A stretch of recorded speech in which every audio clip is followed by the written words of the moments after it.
Video games have always been there for me. I mean that literally. I can't remember a time when they weren't a part of my life. Many of my most early memories are intertwined with saving Hyrule, stopping nuclear Armageddon, and throwing turnips at bird things that puke eggs. In the mid-80s, my dad bought a TI-99 computer. He told my mom it was for taxes, but we knew it was really for Parsec and Hunt the Wumpus. My great aunt had an Atari 2600 that I played as early as 2 years old. A scanline image of a tiny man bowling is still buried somewhere deep in my psyche. Also, when I say video games have always been there for me, I mean it in a more important way. When mom and dad were screaming at each other, Chrono and Marley were there, trying to save the future. When high school felt alienating and oppressive, it wasn't that big of a deal, because Diablo was a much bigger threat and he needed to be stopped. When my heart broke over a girl in college, it was fine, because every other girl in the dorm wanted to play Wii bowling. Not that that really helped me with the ladies. What I'm trying to say is that games are my life. They've always been there, and I keep coming back to them. I'm 35 now, and I can see myself way in the future, in a nursing home, with a VR device strapped to my head, breathing my final breath, as the EKG machine settles into a final, even tone.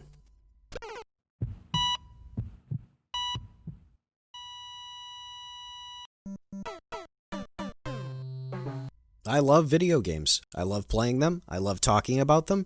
I love arguing about them, dreaming of what they could be, and reminiscing about what they were. This series is a love letter to my favorite games, new and old. I may have started with these somewhat primitive TI-99 and Atari games, but video games, well... You had me at Mario! I should probably make this video about the original Super Mario Bros. That's really where my love of video games was cemented. But to be frank, Mario Bros. 3 is just far more interesting. The visuals, the music, the 8 distinct worlds, the weird and wonderful bosses, the crazy fun power-ups, the little mechanics that just show up for a stage or two, the mini-games, the tight platforming, and the gradual learning curve are all in a masterclass. Mario Bros. 3 is a chef's kiss of game design and pure joy. Mario Bros. 3 was released in North America in February 1990.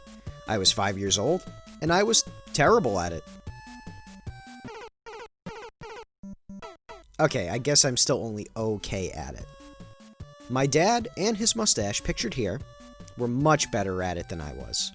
My dad would be P1, his mustache would be P2, and they were pretty darn good at video games together. Sometimes he would watch me play, my tiny 5-year-old brain failing in the same spots again and again. He would facepalm over and over until he knocked himself out. Once he passed out from disappointment, the tension in the room would subside, and then I could finally practice and get better at Mario to hopefully one day make my pop proud of me. I think I got better at it. I'm not really sure, to tell you the truth, if I ever beat it when I was 5. I know as an adult I'm pretty good at it. I'm no Grand Pooh Bear or anything. But I started it the other night to capture footage, and I decided not to get any warp whistles and beat every stage in the game in a single sitting. I skipped one stage in World 8, but dude, I was getting tired. Chill out, okay? You're not brave. Men are brave. So my plan is to give my dad the 3.5-hour raw footage of my playthrough, and maybe, he'll finally say, "I love you, son." That's not, like, insane, right? You're really weird.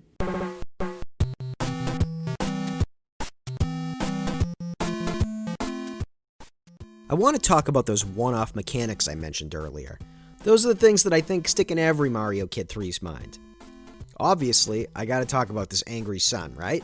This thing is so friggin' cool and menacing looking. And he only shows up in, I think, 2 stages, right? He just glares at you with the fury of 1,000, well, suns, I guess. His only goal in life is to cook your ass, and Mario ain't having none of it. How about over here in World 7? These weird Inviso platforms are so neat. They only show up for 2 stages, I think, and they're so unique compared to other stages. I love these exclamation mark ones that you can jump on to redirect. Super neat, super clear, and super fun. Not to mention some of the really creative enemy types. Super strong mini Goombas, giant Goombas, boot Goombas, Mama Goombas. It's a Goomba-palooza. The Bowser fight is really cool too. You don't bonk him, and you don't shoot him with fire. You let him kill himself by pounding through the floor and plummeting to his death.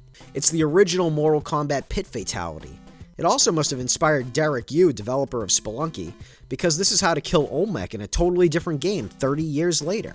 Check out this 1-up fountain I remembered from when I was a kid. I'm sure there are other spots in the game to farm 1-ups, but this one is just so cool. I remember my dad's mustache was reading Nintendo Power one day. The stash exclaimed, "Eureka!" It ran into the living room. I was playing Mario 3, per usual. It slapped me in the face and told me to go play with my dolls. It had work to do. I curled up on the couch with a My Little Pony, quietly crying, as I watched the stash grind up 70 lives. This is the game where Shigeru Miyazaki let it all hang out. There was no idea too insane, no gimmick too small. Everything went into this game. It's such an awesome stew of weirdness. It was so hype that the longest commercial of all time was produced for it in the form of a box office flop made by hack frauds. Mario Brothers! The Wizard was so bad that it could only have been made in California. California. California. California. I didn't know anything about the movie at the time. I definitely didn't need a movie to hype me up for a new Mario Brothers game, and I doubt any other Nintendo kid needed it either, but hey, it exists, I guess. Our next movie is named The Wizard, and this is a movie that has everything going for it except for a good script, a believable premise, and common sense. Alright, well, maybe not existing would have been better.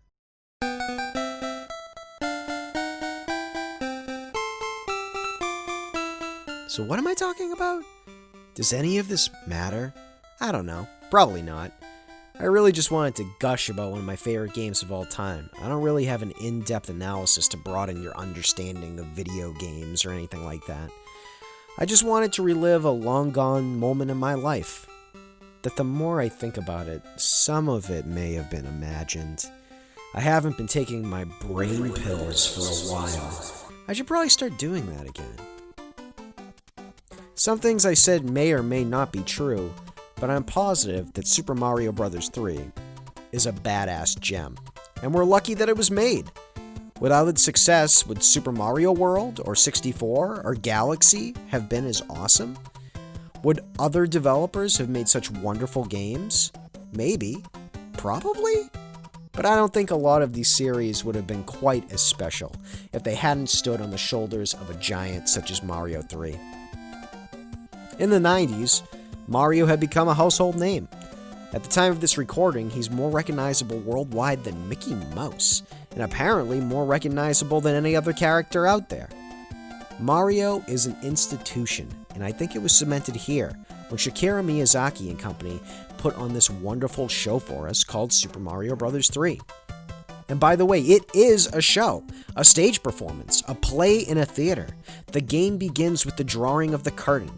The blocks are bolted to the background. The platforms are suspended by cables. You exit stage right at the end of each area once there's no more set left. At the end of the game, there's a roll call of all the actors in the play. Nintendo knew this wasn't just some mere game. This was a piece of art akin to a Broadway musical or a play put on at the Globe Theater. Shigeru and company exclaimed from the rooftops, "Look at what we have to present! Consequences will never be the same." And they never were. Mario 3 set an incredibly high bar for console game design and presentation, and we're all the better for it. So yeah, this series is called You had me at Mario! But it's not about Mario. Like I said, that's where my gaming story started. But it's not even close to where it ends. It doesn't end until I end. Next time, I want to talk about something a bit newer that's also technically older. My dad beat the original Final Fantasy VII when it came out. I was a little older and I beat it just the same as he did. But his mustache beat the Emerald and Ruby weapons. So he still loves the mustache more than he loves me. Thank you so much for watching whatever this series is. Subscribe and give me a thumbs up. If you really want to help the series, then please follow me on Twitch. It's where I fail at making a living, But maybe you can help change that. Have a great day and never stop writing your gaming story. Peace.